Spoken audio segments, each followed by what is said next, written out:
кызматчыларды окутуунун ведомстволук багытына байланыштуу маселелер боюнча болот менин презентациям. Окутуунун моделдерине токтоло кетсек, бүгүнкү күндө Кыргызстанда мыйзам чегине ылайык мыйзам талаасында 2 окутуунун модели бар, колдонуудагысы. Бул биринчи жалпы багыт, бул мамлекеттик заказ, мамлекеттик тапшырык болуп эсептелинет жана ГТС аркылуу академия, президенттин алдындагы башкаруу академиясына келип окуулардан өтүп жүрөсүздөр. Бул мына ушул биринчи багыттагы биринчи модельдеги окутуу. Муну өкмөт азыр кабинет министров коюп калды, мурда правительство эле мына ошолор бекитчи программасын, планын бардыгы. Жылдын аягында сиздерден да суроо болсо керек, кандай окутуулар керек деп.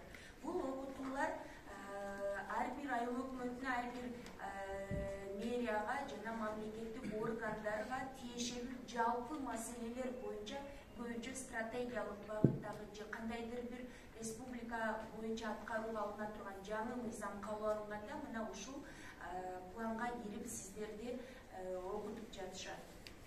Ал эми экинчи модельдеги окутуу бул ведомстволук тармактык багыт. Буну ар бир мамлекеттик орган, ар бир муниципалитет, айыл өкмөтү же шаардык мэрия өзү тапшырма берип, өзүнүн гана кызматкерлерине тапшырма берип окутуучу окутуу. Бул мыйзамда жазылган модель, бирок бүгүнкү күндө сиздерге суроо узатсам деле, барбы ушундай тажрыйба? Ар бир айыл өкмөтү өзүңүздөр план түзүп, өзүңүздүн кызматчыларды окутуу үчүн тендер жарыялап, бир окутуу жергиликтүү бюджеттин эсебинен барбы ошондой тажрыйбалар? Жок, Сизде? Биз тендер жарыялаган жок болчу. Это уже другое. Кызматкерибиз ошого заочный окуйт, ошого айыл кеңештен токтом түшүп финансирование.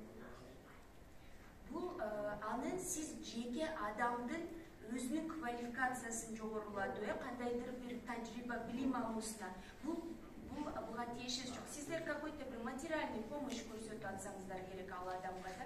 А бул жерде сиз өзүңүздүн кызматкерлерге жеке билим алуусуна эмес, ошо жумушка байланыштуу билим алуусун, билимин жогорулатуу, мына ошого байланыштуу. И сөзсүз түрдө тендер аркылуу жергиликтүү бюджет кетип аткандан кийин сөзсүз түрдө билесиздер, ал жерде закон о государственных закупках да, мына ошол мыйзамдын алкагында тендер өткөрүлүп, анан утуп алган тарапка ошол милдетти жүктөйсүздөр.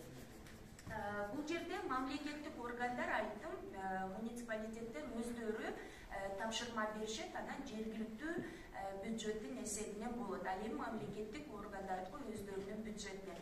Дагы башка булактар бар, кайсыл булактар аркылуу дагы мыйзамда эсли мындай тоскоолдуктар жок болсо, же карама каршылыктар жок болсо, башка булактардан дагы ошол ведомстволук окутууга тартып пайдалансаңыздар болот.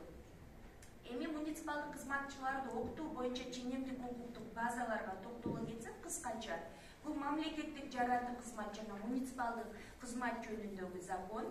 Андан кийин Кыргыз Республикасынын мамлекеттик жарандык кызматчыларын жана муниципалдык кызматчыларын окутуунун тартиби жөнүндө жобо.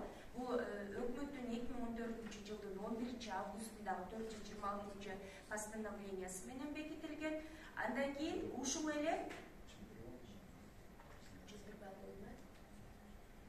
Андан кийинки ушул эле кызматчыларды окутууга мамлекеттик тапшырык жөнүндө жобо бар.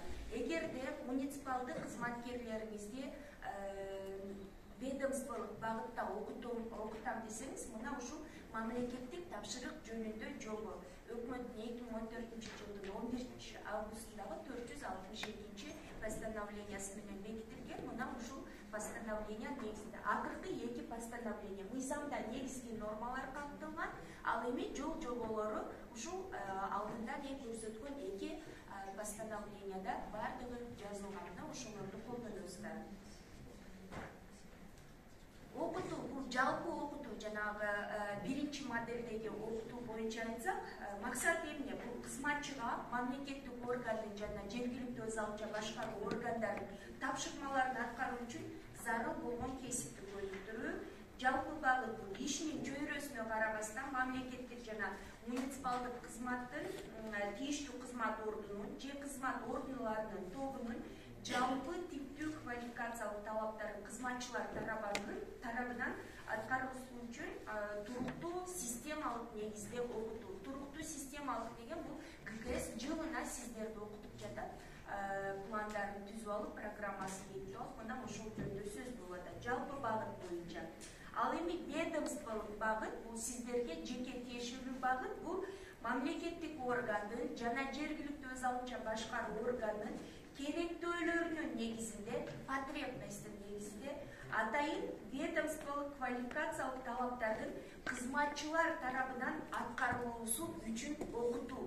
Бул мисалы үчүн сиз анализ жасайсыз, өзүңүздүн муниципалитетте кайсы кызматкерлериңиз кайсыл багытта ишин жакшы алып бара албай жатат, же болбосо кайсыл окутууларга, кандай темадагы окутууларга муктаж экенин билесиз да. Мисалы үчүн ар бир кызматкериңиз кандай иштеп жатат, кайсыл багытта сиздин кызматчыларыңызга окутуу керек болуп жатат. Мына ошол потребностьти аныктап туруп, анан ушул ведомстволук окутууну заказ бересиз. Жалпы багыттагы окутууларга токтолсок, кызматчыларды окутуу мамлекеттик органдардын, ЖÖК органдарынын муктаждыктарынын негизинде ишке ашырылат. Окутууга муктаждыкты аныктоонун, пландаштыруунун жана божомолдоонун тартибин ыйгарым укуктуу мамлекеттик орган бекитет. Ал билесиздер ГКС да, орусчадан айтканда, ал эми кыргызчада мамлекеттик кадр кызматы аныктайт. Ыйгарым кадр маселелери боюнча ыйгарым укуктуу орган ошол орган болуп эсептелинет. Окутууну уюштуруунун жана өнүктүрүүнүн, донорлук жардамды координациялоонун, мамлекеттик тапшырыкты түзүүнүн тартибин жана окутуу чөйрөсүндөгү башка маселелерди Кыргыз Республикасынын өкмөтү аныктайт. Бул жанагы биринчи модельдеги окутуу жөнүндө сөз кылып жатабыз. Кайра даярдоо боюнча биринчи модель кесиптик иштин жаңы түрүн аткаруу үчүн зарыл болгон кошумча билимдерге, ыктарга жана көндүмдөргө ээ болуу, айрым окуу сабактарын үйрөнүү, кызматчылардын өзгөрүлүп жаткан экономикалык жана социалдык шарттарга адаптацияланышын камсыз кылуу үчүн алардын квалификациясын кеңейтүү максатында ишке ашырылуучу окутуулар. Кызматчыларды кайра даярдоо төмөнкүлөр үчүн ишке ашырылат. Кызматка биринчи жолу келген адамдар үчүн кызматчы кызмат ордунан жогору турган тобуна, анын ичинде адистер категориясынан жетекчилер категориясына өткөн учурда переквалификация жөнүндө сөз болуп атат да. Кызматчынын кызматтык жана функциялык милдеттери өзгөргөндө. Мисалы үчүн бир кызматчыга жаңы мыйзам кабыл алынып калса, же мурдагы эле иштеп жаткан мыйзамдын бир функциясын же полномочиясын жүктөсөңүз, мына учурда ошол кызматкерди кайра окутуу керек болот. Себеби ал методдорду, ыктарды, ал мыйзам жөнүндө тааныш болбогон. Мына ошондуктан окутуп туруп, милдетти жүктөгөндөн кийин квалификациясын жогорулатып, андан кийин иш алып барса жакшы болот. Кайра даярдоо бул карьералык өсүш үчүн милдеттүү шарт. Кызматка дайындалгандан кийин 3 айдан кеч эмес мөөнөттө мамлекеттик бюджеттеги каражаттын эсебинен жүргүзүлөт. Кызматчыларды кайра даярдоо курстарынын узактыгы 100 сааттан 300 саатка чейинки көлөмдө болот. Бул жана ГКС тарабынан окутулуп жаткан окутуулар. Кадрлардын ички резервинде турган жана кызматынан жогорулатууга сунушталган кызматчылар карьералык пландаштыруусунун алкагында кайра даярдоо курстарына жиберилет. Квалификацияларды жогорулатуу. Кызматчылар өздөрүнүн кызматтык милдеттерин натыйжалуу аткаруусу, кошумча кесиптик билим берүү программаларын өздөштүрүүсү, анын ичинде эл аралык талаптарды жана стандарттарды эске алуу менен өздөштүрүүсү үчүн алардын иш чөйрөсүндө теориялык жана практикалык билимдерин, ыктарын жана көндүмдөрүн жаңыртуу максатында ишке ашырылуучу окутуу болуп саналат. квалификацияны жогорулатуу кызмат орундары бир тобунун алкагында 3 жылда бир жолудан кем эмес жүргүзүлөт. Мыйзамда жазылган, бирок сиздер көбүнчө эске албайсыздар муну. Ар бир кызматкер 3 жылда бир жолудан кем эмес жолу окутуудан өтүш керек. Өзгөчө ведомстволук окутуудан дагы өтүш керек. Ошондуктан окутуу жагындагы колго алыңыздар деп сунуштамакчыбыз. Квалификацияны жогорулатуу курстарынын жана семинарлардын узактыгы окуу программасына ылайык болот. Ведомстволук болобу, жалпы окутуу болобу, мына ошол программанын көлөмүнө ылайык болот. Окутуунан өтүү ролу кандай? Тийиштүү документ менен ырасталат, бул жана сертификаттарды алып атпайсыздарбы же дагы башка. Кызматчынын ишин баалоодо эске алынат, жанагы жылдын аягында баалап атасыздар, мына ошол учурда айтып атат. Жаңы кызмат ордун ээлөөдө артыкчылыктуу болуп саналат. Жана собеседованияга келгенде мына ошо кандай курстардан өткөн, кандай квалификациялык окутуулардан өткөн, мына ошонусун дагы эске алсаңыздар болот. Эми мына эң негизги ведомстволук багыт жөнүндө бул сиздерге түздөн түз тиешелүү багыт. Өзүңүздөр жергиликтүү бюджеттин эсебинен өткөрүүчү, тапшырып берүүчү иш. Милдеттери функцияларды, программаларды жана долбоорлорду натыйжалуу аткаруу максатында ЖÖК органынын кадрдык потенциалын көтөрүү. Мисалы үчүн көпчүлүк айыл өкмөттөр, шаардык мэриялар айтып калышат, даже долбоорлорду ишке ашырууда өтө көп кыйналасыздар. Мына азыр биз дагы в рамках проекта улучшения услуг на местном уровне балдар иштеп атат, өтө көп кыйынчылык жаралууда. Ар бир бумаганы кайра жөнөтүп, телефон менен чалып алып, диктовать этип жазгызып, же болбосо алардын ордуна жазып, кайра электрондук почтадан жөнөтүп, ошону оформить эткизип кайра алып атабыз да. Бул өтө элементардуу эле нерселер, бирок ушул муниципалитеттерде долбоорлорду ишке ашыруу багытында кадрлар жок эсе да, долбоорлорду жазуу, долбоорлорду ишке ашыруу, ушу эксперттердин, консультанттардын сопровождениясында да өтө көп кыйналасыздар да. Мына эгерде айыл өкмөтүндө андан тышкары кандай кызматчылар аналитикалык иш жүргүзө албайт, аналитиканы такыр жүргүзө албайт деп айта албайм, бирок мындай тиешелүү деңгээлде жүргүзө албайсыздар. Ал жанагы отчетторду жазганда, программаларды иштеп жатканда дагы билинет, баягы эле кайталанма программаларда эч кандай аналитика жок, эч кандай анализ жок, ана мындай көчүрүлмө программалар десек болот да, көбүнчө биз анализ жүргүзгөндө. Мына ошондуктан бир гана ишин эле эмес, жалпы ошол муниципалитеттин кызматкерлерин жалпы иштерге да кантип КСР жазуу керек. Ал боюнча дагы ККС өткөзүп жатышат, бирок муниципалитеттин ичинде кандай иштер жүрүп, анан КСР жазуу керек. Муниципалитеттин ишин кантип мониторинг, баалоо жүргүзүшүңүздөр керек. Жалпы муниципалитет өзүңүздөр да муну ички мониторинг жана ички баалоо деп коет. Мына ошол иш дагы такыр алынып барылбайт. Анан жаңы кабыл алынган мыйзамдар, мына биз билебиз 2014-2015тен берки жаңы кабыл алынган мыйзамдар жөнүндө сиздерде көптөгөн кемчиликтер бар да, ишке ашырылбай жатат. Азыр мына мисал үчүн бир эле мисал сурасам, муниципалдык кызматтардын кошумча реестри барбы десем деле көпчүлүгүңүздөр айта албайсыздар, бул эмне экенин деле билбейсиздер. Ал эми бүгүнкү күндө ошо 2014-жылы кабыл алынган мыйзамда ар бириңиздерде жанагы көрсөтүп жаткан муниципалдык кызматтарыңыз мына ошол кошумча реестрде туруш керек эле. Бул эми башкасы мына ошол жаңы кабыл алынган мыйзамдар жөнүндө дагы кайсыл кызматчынын функционалдык обязанностуна жүктөсөңүз, мына ошол кызматчыларга сиз ведомстволук окутууну тапшырып берип, анан ким утуп алса, мына ошол жака өткөрүп берип, ошол кызматчыңызды окутуп алсаңыз болот. Ал окутуулардын эч кандай зыяны жок болот сиздерге. Аны дагы окутуунун канчалык деңгээлде жакшы же начар өткөзүлдү, аны дагы өзүңүздөр мониторинг жүргүзөсүздөр.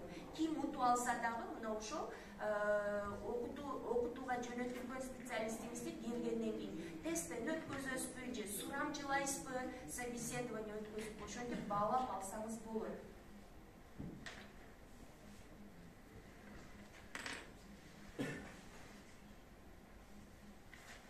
Ведомстволук окутууга ким жоопкер болот? Ал алдыңкы презентацияда турду. Көпчүлүк айыл өкмөттөрдө рукаппарат деген кызматчы жок, бирок ал руководитель аппарата катары көпчүлүк жерде ушул отдел секретарьлар жүктөлгөн кадрдык маселелер ушул отдел секретарьларда. Мына ошол киши ишке алып барыш керек. Ал эми мэрияларда болсо руководитель аппарата деген кызмат бар, ошол аппарат жетекчиси ишке ашырат. Ведомстволук багыттын түрлөрү. Кандай окутууларды тапшырык кылсаңыздар болот? Квалификацияны жогорулатуу курстары, кайра даярдоо курстарын, этаптары болсо, этаптарына токтоло кетсек, бул жана руководитель аппарата жана отдел секретарь ишке алып баруучу этаптарда, кайсыл этаптардын негизинде ушул ведомстволук окутууну тапшырык кыласыздар. Окутууга болгон муктаждыктарды баалоо. Мунун да ар кандай жолдору бар баалоонун. Анкета жүргүзсөңүз болот, же аппаратты чогултуп алып сурамжылоо жүргүзсөңүз болот, же ошол жазылып аткан отчеттордон деле анализ жасасаңыздар болот. Ким өзүнүн иши боюнча жакшы отчет жаза албай жатат, жакшы отчет жаза албай кайсы учурда ошол ишти жакшы аткара албай жаткан учурда да анан ошол өзүнүн дагы планы болот. Ар бир айыл өкмөттүн жылдык пландары. Мына ошол планга кирген иштерин кандай алып барып жатат. Мына ошолордун негизинде деле анализ жүргүзсөңүздөр болот. Же болбосо канча кызматчыңыз жаңы келди кызматка. Мына ошолорго окутуу курстарын тапшырык кылсаңыздар болот. Же болбосо бир кызматчыңыз жогорку деңгээлге кызматка алмашты. Мисалы үчүн ведущий специалист, главный специалист болду и функциялары алмашты. Мына ошол кызматчыларыңызга дагы мына ушундай жагдайларды түзүп берип курстардан өткөрүп алсаңыз болот. Экинчи этапта баалап алдык. Экинчи этапта окутууга ведомстволук тапшырыкты түзүү жана бекитүү. Бул жерде жанагы специалисттериңиздер бар да, госзакупка менен заниматься эткен. Мына ошол специалисттер дагы иш алып барат, секретарьлар менен, рукаппараттар менен биргеликте. Үчүнчү этапта окутууга ведомстволук тапшырыкты жайгаштыруу. Кадимкидей эле порталга жайгаштырасыздар. Кийинки учур бул уже ошо тапшырыктан ким жеңип алса, кайсыл тарап жеңип алса, ошол кызматчыларды окутуудан өткөрүү. Бешинчи окутууну контролдоо, мониторинг жүргүзүү жана баалоо жана мен айтып өттүм. Алтынчы этапта окутуунун жыйынтыктары боюнча отчет түзүү. Кызматчыларды окутуу функцияларды, программаларды жана долбоорлорду аткарууга алардын өзүнө байланышкан жөп органынын керектөөлөрүнүн негизинде ишке ашырылат. Ведомстволук багыт. Ведомстволук тапшырык ар бир жөп органынын бюджетинде ушул максаттар үчүн каралган каражаттардын чегинде бир календарлык жылга кызматчыларды ведомстволук окутуу боюнча, багыт боюнча окутуу планы болуп эсептелинет. Бул жерден сиздерге айта кетүүчү нерсе, бул каражатты кайсыл жактан алабыз деп суроо ичиңиздерде болсо керек. Бул мыйзамда каралган. Анан ФЭП башчыларынан дагы сурасаңыздар, жана бюджетный классификация деген бар, Минфин бекитип берген. Мына ошол бюджетный классификацияда ведомстволук багытта окутууга өзүнчө код каралган. Сөзсүз түрдө бюджеттин долбоорун түзүп жатканда, же болбосо кайра кароо оңдотуу түзөтүү киргизесиздерби жылына эки жолудан. Мына ошол учурда эгерде каражат болсо, жергиликтүү бюджетте ушул ведомстволук багытта окутууга потребность болсо, мына ошол бюджетный классификациянын ошол кодуна каражат карайсыздар. Бул жерде ведомстволук окутууга бюджет канчалык көлөмдө каралат деген суроо болсо, жергиликтүү бюджеттин 1%-тен 1%дан кем эмеси деп жазылып турат. Мына ошого жараша жанагы потребностька жараша каражатты ошол бюджетный классификацияда ведомстволук багытта окутууга киргизесиздер. Башка багыттардан алганга эми мыйзамсыз болуп калат, ошондуктан өз багытына бюджетке каражат киргизип койсоңуздар болот. Ким иш алып барат? Жана айттым, аппарат жетекчиси жооптуу катчы окутууга ведомстволук тапшырыктын долбоорун түзөт жана ЖÖК органынын жетекчисине бекитүүгө жиберет. ЖÖК органдары ведомстволук багыт боюнча окутууну жүргүзүүнүн планын өз алдынча түзүшөт. Кыргыз Республикасынын мыйзамдарына ылайык мамлекеттик органдын окуу борборунун базасында болгон учурда, мисалы үчүн МВДнын өзүнүн алдында окутуу базасы бар, Минфиндин өзүнүн алдында окутуу базалары бар. Мына алар ошол базалардын алкагында же башка билим берүүчү уюмдардын базасында ишке ашырылышы мүмкүн. Бул мамлекеттик органдар жөнүндө сөз болуп атат, ошолордун ведомстволук багыты. Ал эми ЖÖК органдары окутууну жүргүзүү процессине мониторинг жана контроль, ошондой эле кызматчыларды окутуунун натыйжалуулугуна баалуу жүргүзүшөт деп турат. ЖÖК органдары жыл сайын ыйгарым укуктуу органга, мамлекеттик кадр кызматына окутуу жүргүзүлгөндүгү тууралуу отчет берип турушат. Канча окутуу жүргүзсөңүздөр, мына ошол боюнча ыйгарым укуктуу органга берип турасыздар. Окутуунун провайдерлери боюнча айта кетсек, окутууну кошумча кесиптик билим берүү боюнча ишти жүргүзүүгө лицензиясы бар билим берүүчү уюмдар өткөрүүгө укуктуу. Сөзсүз түрдө жанагы мамлекеттик тапшырык берерде технический заданияга жазып коюңуздар. Лицензиясы бар организациялар деп сөзсүз түрдө лицензиясы болуш керек. Анан окутуу бүткөндөн кийин сертификат берилиши керек да. Мына ошол жакты техникалык заданияга жазып койсоңуздар болот, тапшырык берип атканда. Анан сөзсүз түрдө опытына жана башкасына дагы карап аткандар көңүл бурасыздар. Бир провайдер жөнүндө айта кетсек, ал биз жөнүндө, Союз МСУ жөнүндө. Азыркы күндө ГКС менен иштеп атабыз, ошо провайдер катары кирүү үчүн жана өзүбүздүн дагы документтерибизди ратташтырып жатабыз. 2022 жылы ЖÖК Союзу Борбордук Азиядагы жергиликтүү башкаруу академиясы аркылуу бул академияны түздүк, бул ушул сиздерди өнүктүрүү, жергиликтүү өз алдынча башкаруу органдарын өнүктүрүү, квалификацияларын жогорулатуу, эксперттик аналитикалык көмөктөрдү көрсөтүү жана башка максатта мына ушу башкаруу академиясын түздүк биз. Союз МСУ жана өнүктүрүү саясат институту ИПР билесиздер, ошол эки тарап учредитель болдук. Ал эми мамлекеттик орган катары Госагентство биздин партнерубуз катары мына ушул академияны түздүк. Бул академия 2022 жылы муниципалдык кызматчылар үчүн квалификациялык жогорулатуу курстарын сунуш кылат. Бүгүнкү күндө мына анализдерди жүргүзүп атабыз, материалдарды топтоп атабыз, модулдарды жазып, эксперттик окутуу топторун баардыгын жылдын аягына чейин түзүп атабыз. Ал эми 2022 жылдан баштап сиздерге мына ушул ведомстволук багытта окутуу үчүн биз өзүбүздүн программаларыбызды, курстарыбызды сунуштап баштайбыз. Пайдалансаңыздар болот. Процедуралар бул мамлекеттик сатып алуулар. Мүчөлүк төгүмдү төлөгөн ЖÖК органдарына жана бизге взнос төлөп атпайсыздарбы?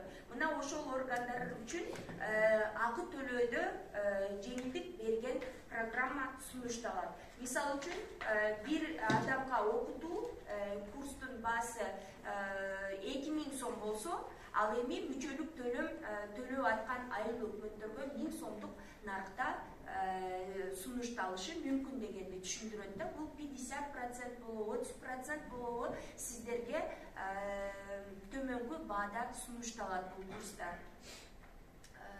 Каржылоосуна токтоло кетсек, ЖÖК органдардын бюджетиндеги жанагы мен айттым, каражаттын 1%дан кем эмеси окутууга болгон муктаждыкка жараша чыгаралашалардын бюджеттик классификациясында өзүнчө корголгон берене менен мен жана айттым, бюджеттик классификацияда өзүнчө код бар, мына ошол кодго киргизесиздер ведомстволук багытка окутууга каражатты.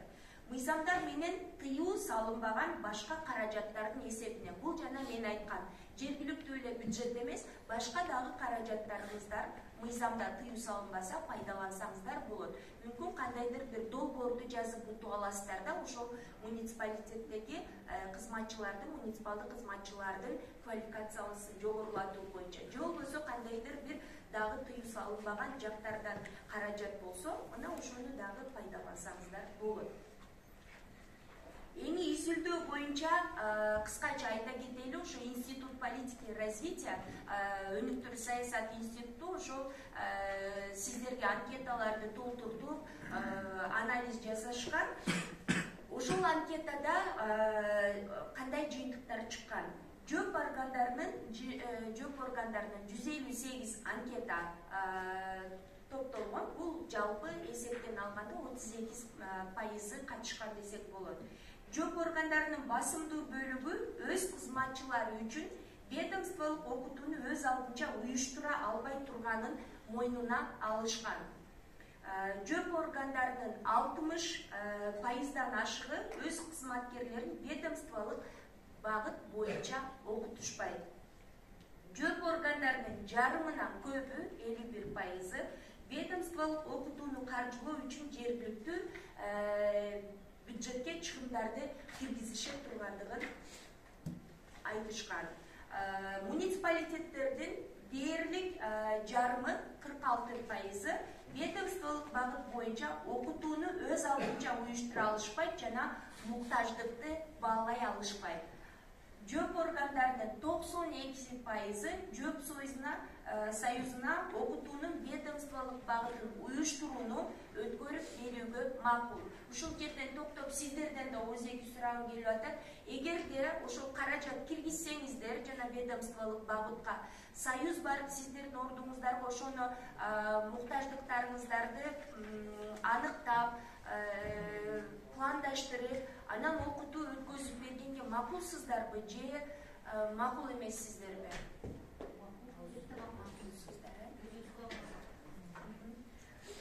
Рахмат. Муниципалитеттердин 2/3 окутуунун ведомстволук багытын уюштуруу үчүн жөп союзуна акы төлөөгө даяр экендиги дагы мына ошол анкетанын жыйынтыгында белгиленген.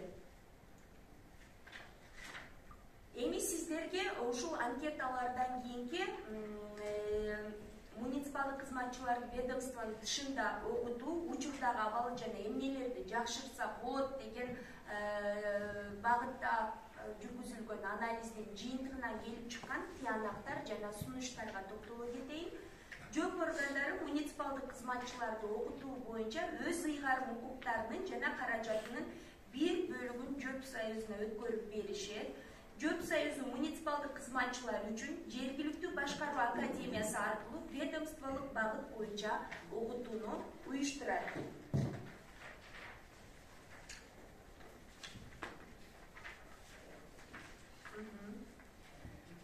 Жөп органынын жетекчиси эмнелерди жасашы керек? Ушул ведомстволук багытта окутууну жүргүзүү үчүн анкетаны толтуруп, биз жана жөнөтүп аткан анкетаны толтуруп, азыр сиздерден бул жерден толтуруп алабыз. Иш чаранын уюштуруучуларына тапшырышы керек. Мисалы үчүн отдел секретарга же руководитель аппаратыга. Экинчи анкетаны жооптуу кызматчыларга аппарат жетекчилерине берүүгө тийиш. Биз ал анкеталарды жана WhatsApp группабыздан, ал жерде жооптуу катчылар отурат өздөрү.